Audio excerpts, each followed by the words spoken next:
Como eu falei agora há pouco, algumas pessoas foram hoje batizadas, demonstrando assim o seu desejo de se tornarem membros de nossa igreja. Lá no início da igreja, era este mesmo ritual. Quando a igreja é formada ali em Jerusalém, a primeira igreja cristã, a Bíblia diz que depois da pregação da palavra, eles foram tocados pelo Espírito Santo de Deus e eles foram batizados. Porque Jesus Cristo mesmo também deixou esta ordem. Jesus Cristo disse claramente para os seus discípulos que todos aqueles que crescem nele deveriam expressar esta fé através do batismo. O batismo, então, expressa não apenas o desejo de participar de uma comunidade de fé, mas é uma expressão de obediência a Jesus Cristo e de uma identificação com Ele, tendo como Salvador, Senhor e Mestre. Nós temos pensado há vários domingos sobre o que nos tornamos e quem somos a partir deste relacionamento com Jesus. Assim como existem alguns relacionamentos humanos que mudam a nossa identidade. Quando você é solteiro e você se casa, você passa para um novo status de casado. Se você tem um filho, você ganha uma nova identidade, por assim dizer, parte de sua identidade, você se torna pai. E aqueles que, como eu, já tiveram a delícia de aumentar o seu currículo, a sua identidade, sendo avós, então é maravilhoso, né? Mas uma das partes de nossa vida, de nossa identidade, que aparece com mais frequência nas páginas do Novo Testamento, é o fato de, no nosso relacionamento com Cristo, ou a partir do nosso relacionamento com Cristo, nos tornarmos seus discípulos. Este tema, ser um discípulo de Jesus, é um tema muito amplo. Por isso, esta mensagem de hoje terá um complemento, por assim dizer, no domingo que vem. Porque são muitas as implicações de sermos e vivermos como discípulos de Jesus. Nós temos muitos textos na Bíblia que falam sobre este relacionamento, sobre as condições para esse relacionamento, sobre a realidade deste relacionamento de Jesus sendo o nosso mestre e cada um de nós sendo um discípulo dele. E eu escolhi dois textos. O primeiro deles está no Evangelho de Lucas, no capítulo 9, versículo 23, e o segundo em Lucas capítulo 14, dos versículos 25 a 27. Então a mensagem desta noite, ela vai caminhar principalmente em cima desses dois versículos, mostrando alguns aspectos do que significa ser um discípulo de Jesus. Nesta noite não vamos falar tudo que isto implica, não vamos fazer uma exposição profunda e ampla sobre todos os aspectos de ser um discípulo de Jesus, mas a partir desses dois textos nós vamos pensar algumas realidades que são extremamente desafiadoras. Então, em Lucas no capítulo 9, versículo 23, você pode ler na sua Bíblia, acompanhar aqui na tela, nós lemos: Disse Jesus à multidão: se alguém quer ser meu discípulo, negue a si mesmo, tome diariamente a sua cruz e siga-me. O outro texto seguinte, de Lucas, capítulo 14, versículos 25 a 27, nós lemos assim: uma grande multidão seguia Jesus, que se voltou para ela e disse: se alguém me segue, amar pai e mãe, esposa e filhos, irmãos e irmãs, e até mesmo a própria vida mais que a mim, não pode ser meu discípulo. E se não tomar a sua cruz e me seguir, não pode ser meu discípulo. O primeiro aspecto que eu gostaria de destacar, meus queridos irmãos, a partir do primeiro texto que eu li: se alguém quer ser meu discípulo, negue a si mesmo, tem a ver com algo que às vezes a gente não percebe, mas que é muito importante. Ser discípulo de Jesus envolve uma decisão pessoal. Jesus Cristo disse: se alguém quer. Porque muitas pessoas seguiam Jesus. A Bíblia diz que uma multidão seguia Jesus. E as motivações para aquelas pessoas seguirem Jesus eram as mais diversas. Havia inclusive algumas pessoas que seguiam Jesus simplesmente interessadas em ver Jesus fazendo mais milagres, especialmente depois do milagre da multiplicação dos pães e peixes. A Bíblia diz que no dia seguinte o ibope de Jesus tinha subido e tinha muita gente ali, que estava interessada simplesmente em novamente encher a barriga de graça. E Jesus então traz algumas palavras um tanto fortes, e alguns chegam a sair fora. E Jesus chega a perguntar para os seus discípulos: vocês não vão também embora? Então, Jesus Cristo, meus queridos irmãos e irmãs, amigos, nunca implorou para ninguém segui-lo. Ele não ficou dizendo: olha, pelo amor de Deus, me sigam. Eu tenho tantas coisas importantes para falar para vocês. Sejam meus discípulos. Não. Jesus não obriga ninguém a segui-lo. E eu vou explicar daqui a pouco por que Jesus não obriga ninguém a segui-lo. Mas é importante que você tenha isso em mente, que seguir a Jesus implica numa decisão pessoal. Seguir a Jesus não é algo que acontece automaticamente na sua vida. Tem gente que pensa: eu nasci num lar cristão, eu nasci numa família religiosa, eu nasci numa família que todo domingo ia para a igreja, seja para um culto, seja uma missa, então eu sou um seguidor de Jesus, eu já sou um cristão. Mas não é isso que Jesus ensina. Jesus mostra com muita clareza que segui-lo implica em uma decisão pessoal. Há pessoas que seguem Jesus, como eu mencionei agora há pouco, por uma série de motivações que não o desejam realmente de segui-lo incondicionalmente. Há pessoas que seguem Jesus na expectativa de que todos os seus problemas serão resolvidos rapidamente. Eu estou com um problema sério no meu casamento, então eu vou seguir Jesus, porque meu problema de casamento vai ser resolvido. Eu estou com a dificuldade de criar os meus filhos, então eu vou seguir a Jesus, que tudo vai dar certo. Eu estou aqui com dívidas impagáveis, então eu vou seguir a Jesus para que o meu nome saia do SPC. Não, gente. O seguir a Jesus tem impacto em todas as áreas da sua vida. O seguir a Jesus certamente vai ajudar você no seu casamento, na criação dos seus filhos, na sua vida financeira, mas não porque você simplesmente decidiu seguir a Jesus e tudo vai mudar assim da noite para o dia. A coisa é mais profunda. A motivação pela qual você segue Jesus é muito importante. Deus se importa com as situações de sofrimento da nossa vida. Jesus se sensibiliza com aquelas situações que tiram muitas vezes a nossa paz.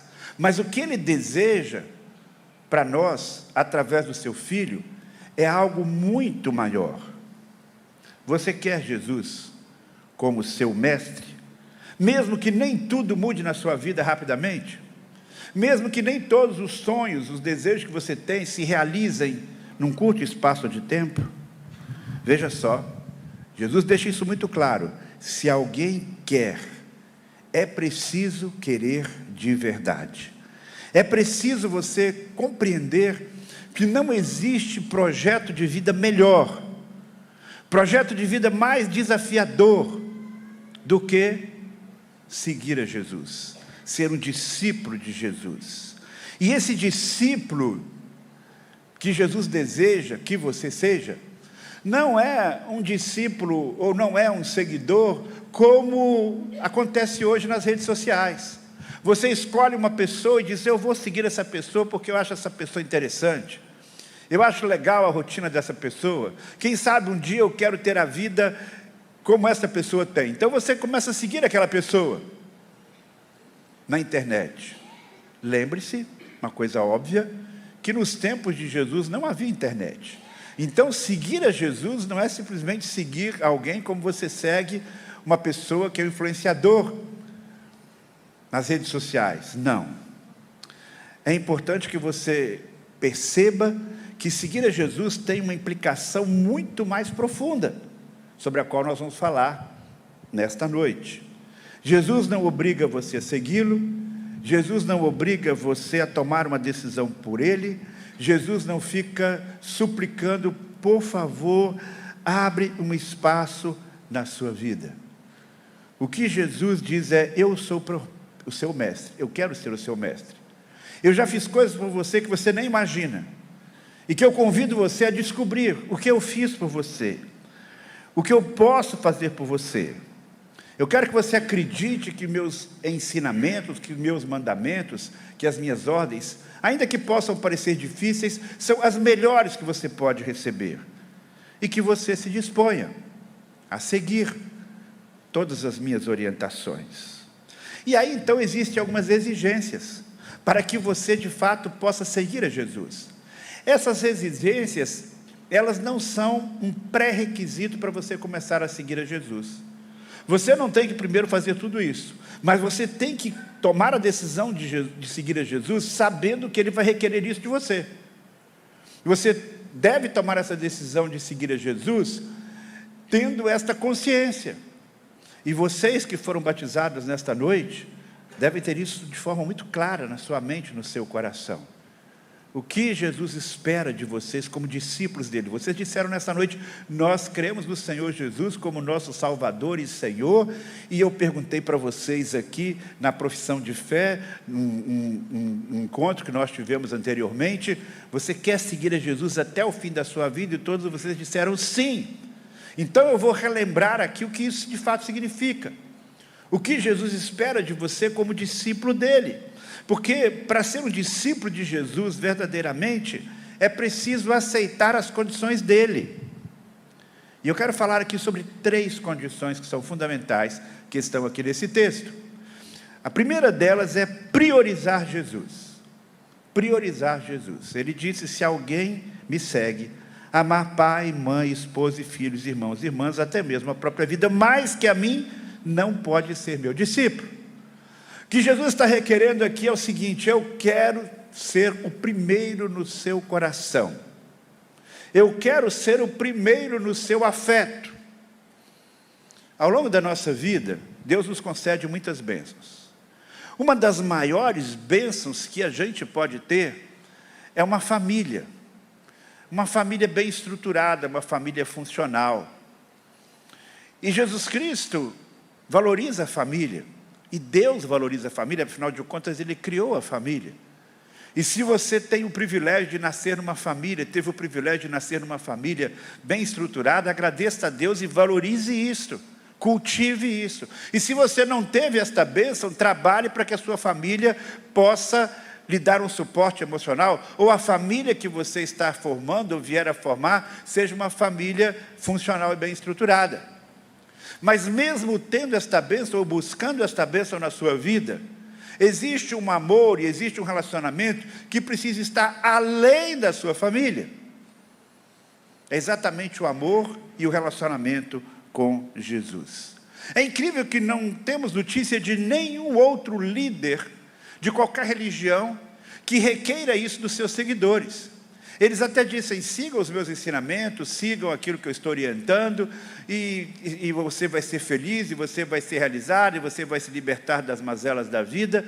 Mas nós não temos nenhum deles dizendo, olha, eu quero ter um relacionamento de amor com você, que seja superior ao relacionamento que você tem com as pessoas que você mais ama. Então, a primeira exigência que nós temos aqui, para que você possa de fato seguir a Jesus como discípulo dele, é priorizar o relacionamento com Jesus, priorizar o seu afeto a Jesus. E por que Jesus exige isso?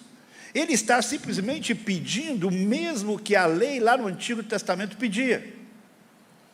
Qual era a grande lei para os judeus?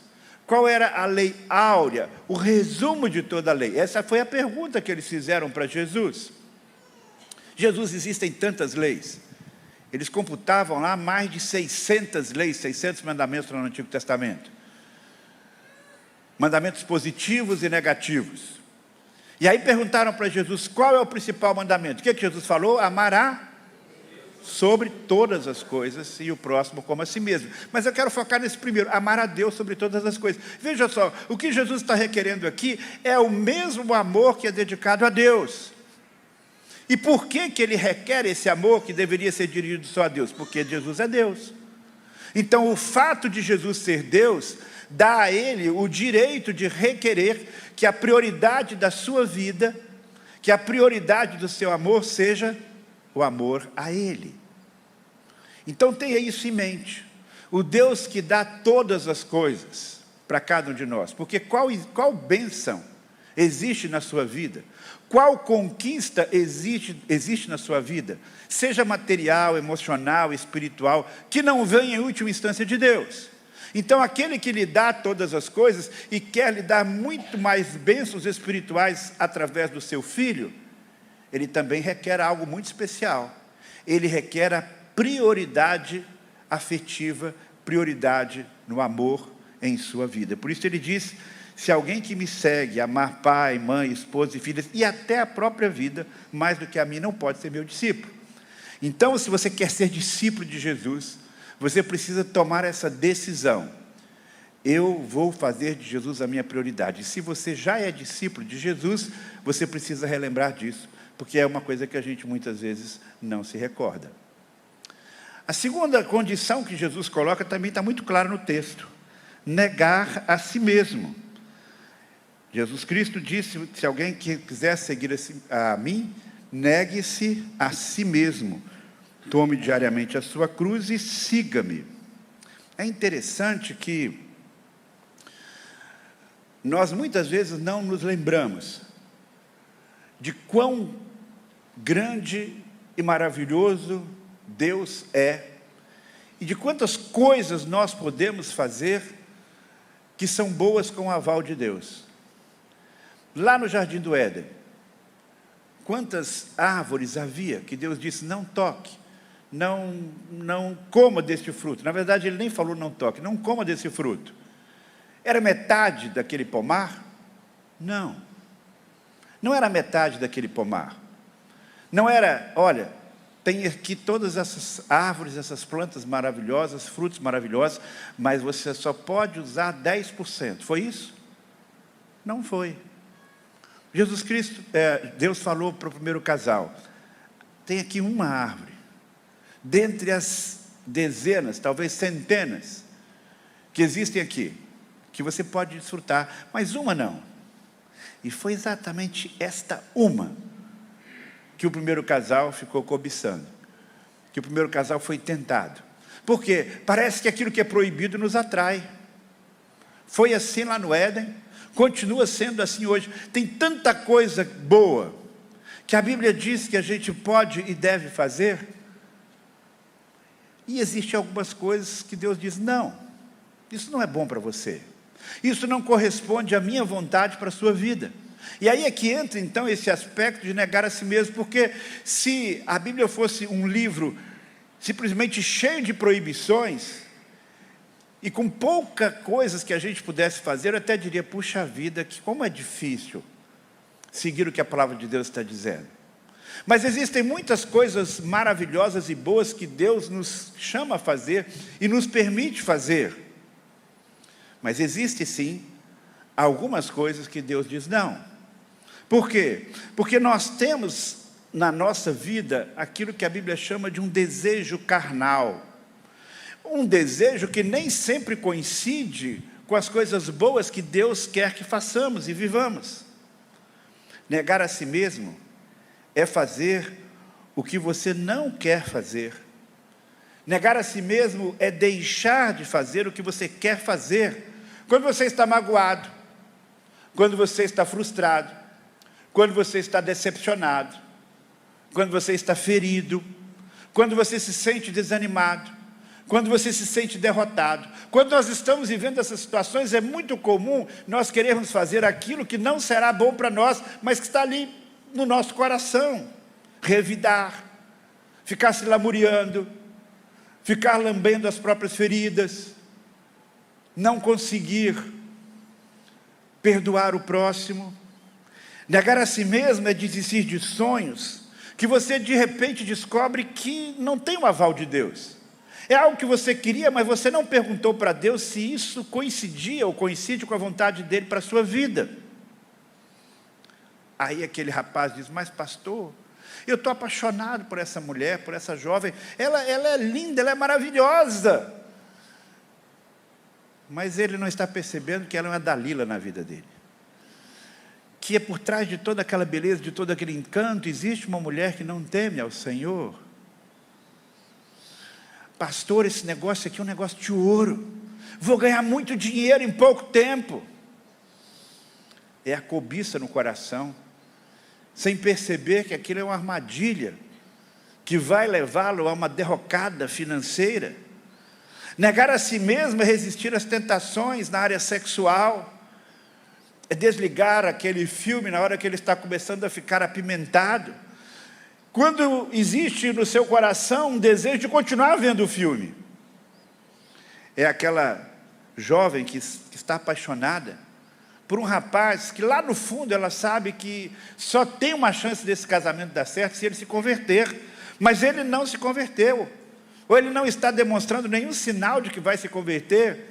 Então ela está entrando num casamento com um marido cético, ou quem sabe um homem que poderá ser muito violento, inclusive com ela, alguém que ela já percebe em outros momentos que não é uma pessoa honesta.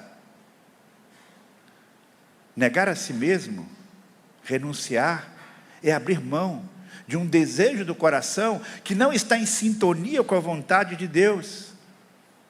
É comer e beber desenfreadamente, é gastar apenas com si mesmo, é acumular riquezas materiais numa ambição sem fim, é buscar experiências sexuais, não importa como, nem com quem,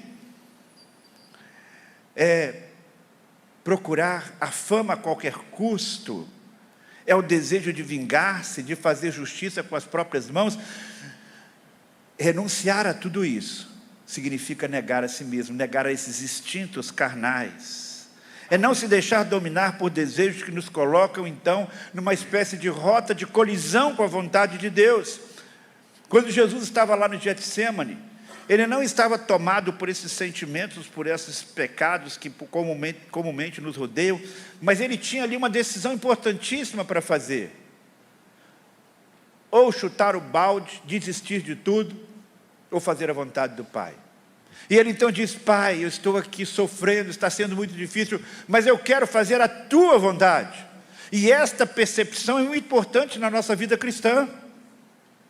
Perceber que algumas vezes a vontade de Deus e a nossa vontade não vai ser coincidente. E aí então, o que Jesus requer? Negue-se a si mesmo. Se submeta à minha vontade. Não siga os desejos do seu coração. Isso não é o que nós ouvimos por aí. Você já deve ter ouvido essa frase, né? O importante é você seguir o impulso do seu coração, seguir a sua intuição. Não, meu irmão.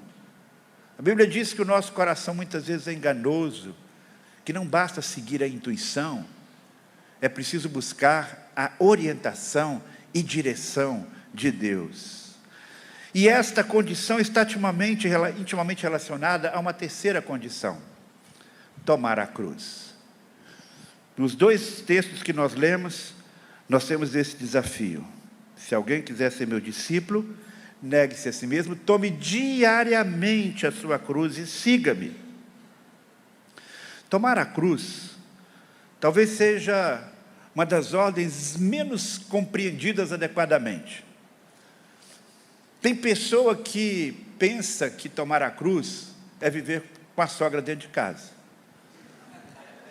Em alguns casos pode até ser, mas não é isso que a Bíblia está dizendo. Tem sogra boa, não estou dizendo que tem sogra boa, né? Como é que é? A minha mesma é maravilhosa. Eu casei com a Dora, ela já tinha falecido. Maravilhosa. Mas não é só a sogra. Às vezes o problema é o marido. Esse meu marido é uma cruz. Esse menino é uma cruz. Esse meu chefe é a minha cruz. Esse problema aqui que eu carrego há tanto tempo, pastor, é a minha cruz, eu não consigo me livrar disso. Não, gente, essa é uma concepção popular do que significa ter uma cruz. Jesus não estava falando de algo que pudesse ser resolvido com o tempo, ou que pudesse simplesmente ser administrado. Jesus está falando sobre um estilo de vida. Ele está falando de algo que você deve carregar quando? Diariamente. Então não é um problema que você tem que resolver, ou uma pessoa que você tem que descartar da sua vida, se isso for possível. Para quem quer seguir a Jesus, tomar a cruz não é uma opção. Você não pode dizer assim, eu decido tomar a cruz, ou eu decido não tomar a cruz. Não, você decide se você vai seguir a Jesus, ok? Mas se você decidiu seguir a Jesus, então automaticamente você está dizendo, eu quero tomar a cruz, eu vou tomar a cruz. Se você não faz isso, Jesus Cristo chega a colocar em dúvida se você de fato quer segui-lo. A evidência de alguém que quer seguir a Jesus é, eu estarei disposto a tomar a minha cruz.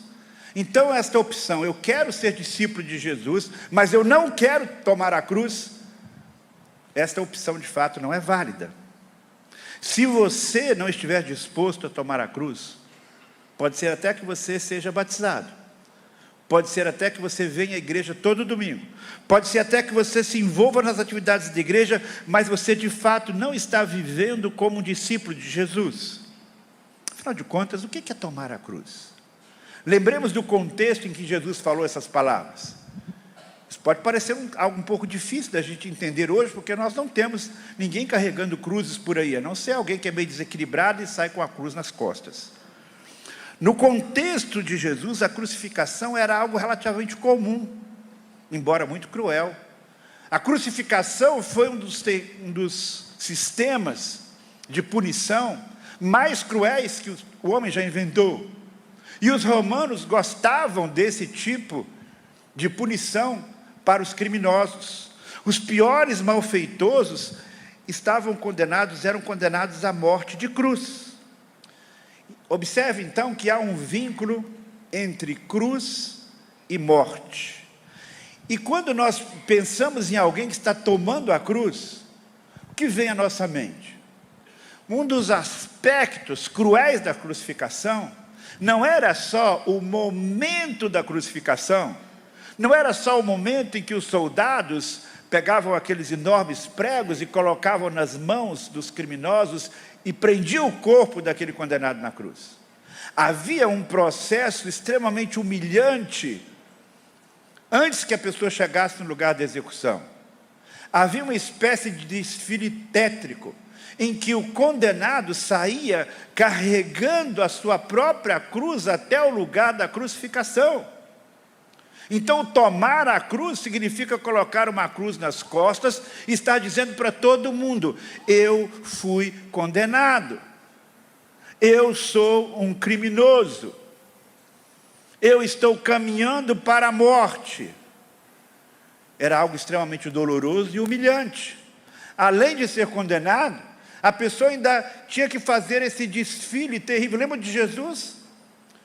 Jesus não chegou a carregar a cruz durante todo o percurso, porque ele já estava muito debilitado, porque ele já tinha sido muito maltratado, torturado, e aí precisou colocar então Simão Sirineu na história.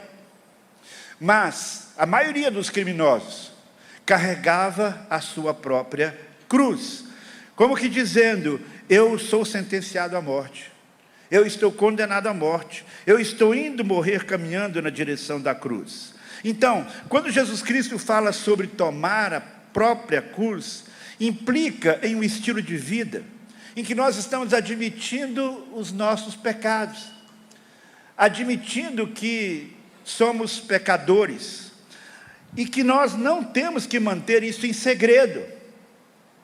Tomar a cruz significa uma pública profissão de fé, dizendo, eu preciso ir até a cruz de Jesus, porque a cruz que nós tomamos, ela não é algo simplesmente nosso.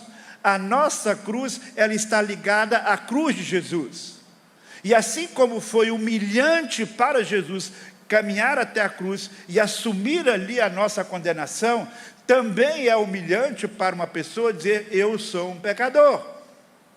Quando a gente diz: eu creio em Jesus como meu Salvador e Senhor, esta confissão, para ser verdadeira, ela foi precedida por uma outra confissão. Ninguém crê em Jesus como Salvador e Senhor se não reconhecer antes o seu estado de pecaminosidade. Então, num certo sentido, você dizer: eu creio em Jesus como meu Salvador, tendo esse pressuposto, significa uma condição de humildade, de reconhecimento da sua pecaminosidade. Significa você dizer para todo mundo: eu não sou tão bom quanto vocês pensam que eu possa ser. Eu sou um pecador. E o meu destino final seria a morte. Mas felizmente, quando nós nos identificamos com Jesus, o que nós precisamos matar é apenas a nossa velha natureza, porque Cristo é aquele que nos dá a vida. Carregar a cruz, então, significa admitir a culpa, admitir que nós temos algo a matar em nós, que é a nossa velha natureza. Significa que a gente está dizendo: eu caminho com a minha cruz até a cruz de Jesus, porque na cruz de Jesus eu vou receber o perdão. Somente por meio da cruz de Cristo é que eu me identifico com Ele. Ele assume os meus pecados, Ele morre no meu lugar. Por isso é que o apóstolo Paulo disse o seguinte: fui crucificado com Cristo, assim não sou eu quem vive, mas Cristo vive em mim. Portanto, vivo neste corpo terreno pela fé no Filho de Deus, que me amou e se entregou por mim.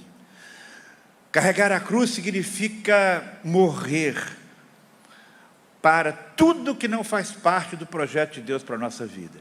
Carregar a cruz significa dizer que eu caminho na direção de Jesus para ter dele o perdão. A cruz de Jesus, a purificação dos meus pecados. Nessa perspectiva, aproveitar a vida de um modo carnal é algo que não está em compatibilização com a vontade de Deus. É algo que não está em rota de colisão. Então, isso significa o seguinte: eu tomo a cruz, eu aceito que sou pecador e aceito que eu tenho que caminhar agora numa nova direção. Eu quero que morra em mim tudo aquilo que representa algo que está contrário à vontade de Deus. Então, há um vínculo muito grande entre a renúncia e o carregar a cruz. Mas em terceiro e último lugar, ser discípulo de Jesus significa amá-lo obedecendo os seus mandamentos. Jesus Cristo diz que cada um deve negar a si mesmo, deve tomar a sua cruz, deve fazer dele a sua prioridade e deve segui-lo. Seguir a Jesus está vinculado primeiramente ao nosso amor a Ele. Não é simplesmente seguir uma coisa que é um conjunto de regras. Há um relacionamento de amor. Há um relacionamento de um amor que deve ser o nosso primeiro amor. Por isso ele disse: aquele que me segue amar mais pai, mãe, irmãos, qualquer pessoa do que a mim, não entendeu o que eu estou dizendo. Então, como eu mencionei agora há pouco, o amar a Deus se manifesta nesse amor a Jesus Cristo, porque entendemos que Jesus Cristo é o próprio Deus. Mas como é esse amor? Como é esse amor que Jesus Cristo espera de nós? Não é você simplesmente chegar e dizer: o que é Jesus para você? Jesus para mim é assim, Jesus é tudo.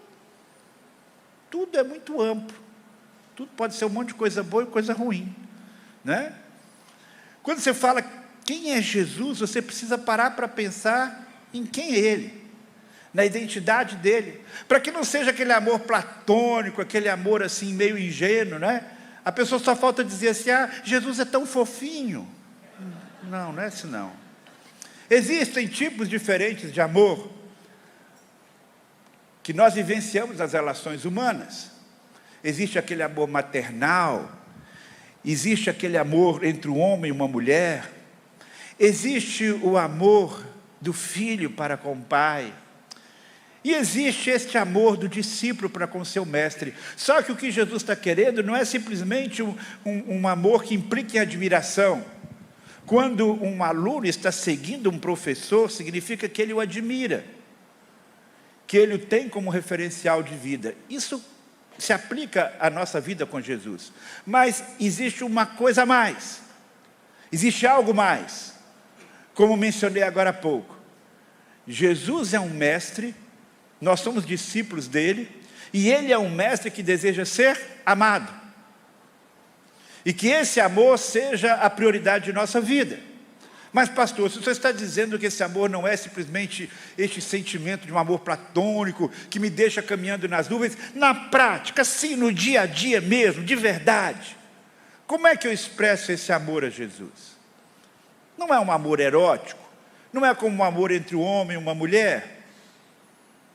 Não. Jesus Cristo disse claramente como é que a gente pode amá-lo.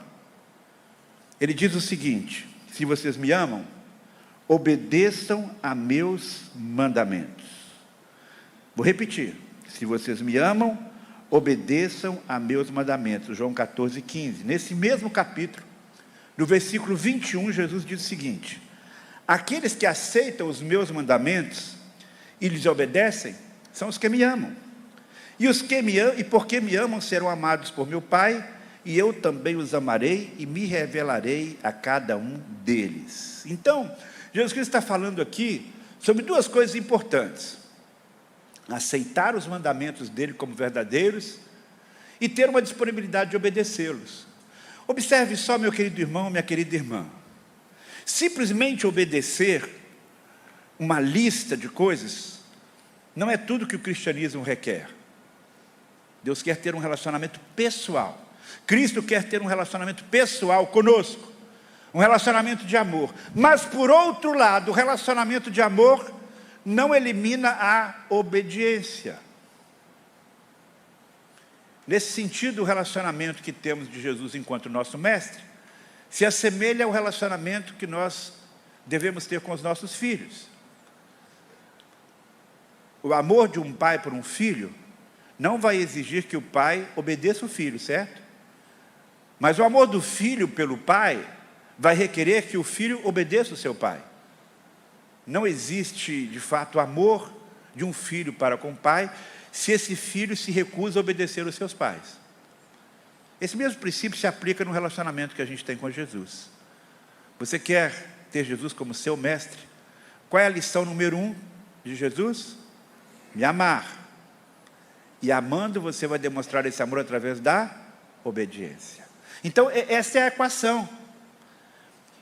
Para você obedecer a Jesus, tem que haver essa predisposição no seu coração, tem que haver esta inclinação no seu coração, mas tem que haver uma outra coisa também. Você precisa conhecer quais são as ordens de Jesus. Por isso é que a gente fala que é tão importante ler a Bíblia. Porque é na palavra de Deus que você vai encontrar os mandamentos e as diretrizes de Jesus. Porque todo dia você está ouvindo uma série de mensagens e de informações e de ideologias que são contrárias àquilo que Jesus Cristo orientou, aquilo que está na palavra de Deus. Então, esse amor incondicional que Jesus requer de nós implica numa disposição de conhecer quais são esses mandamentos. E sobre isso eu vou falar melhor na semana que vem. Mas o que eu quero é que você entenda é exatamente isso. A lição número 1 de um discípulo de Jesus é amá-lo sobre todas as coisas.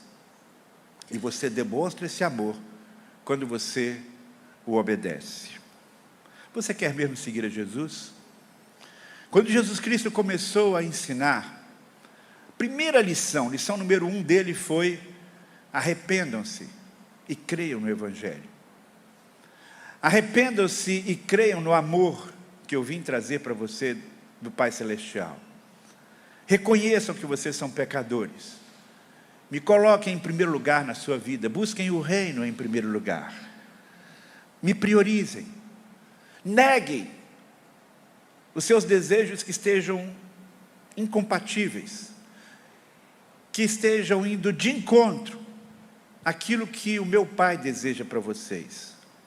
Tome a cruz, reconheça a sua pecaminosidade, não tenha vergonha de ser quem você é, porque eu perdoei você, mas admita que você é um pecador, e expresse o amor por mim, através da obediência.